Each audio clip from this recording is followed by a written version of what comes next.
The Huntress is about what happens when three very unlikely people, a battle-weary English journalist, a teenage American photographer, and a Russian female bomber pilot, all join forces to track a Nazi war criminal.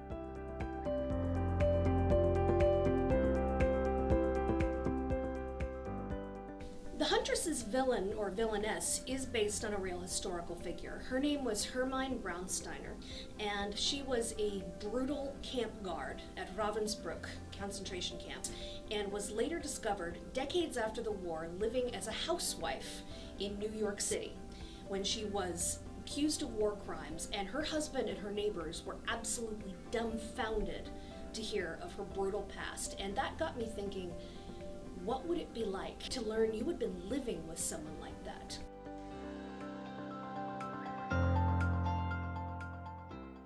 The Russians were the only country who put women into the active zone of combat as combatants during World War II. This is thanks to Marina Raskova. She was Stalin's favorite, and she used the boss's favor unashamedly to get herself trained and funded a group of 3 all-female flyer regiments. Now there were the day bombers, the night bombers, and the fighter pilots.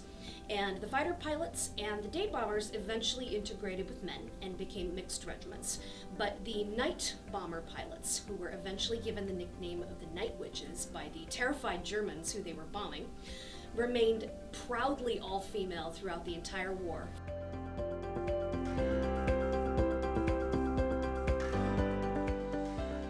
It's hard to pick a favorite interaction I've had with a reader. It's wonderful when someone tells me that a book has touched them, and it's even more wonderful when they say they cry.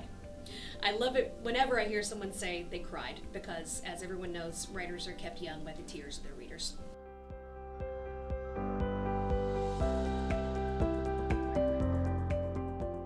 My next book, which I have just now finished plotting and telling my editor all about, unfortunately she loves it, is going to be all about the female code breakers of Bletchley Park, who worked during World War II to break Germany's supposedly unbreakable military codes, and in the end shorten the war by at least 2 years.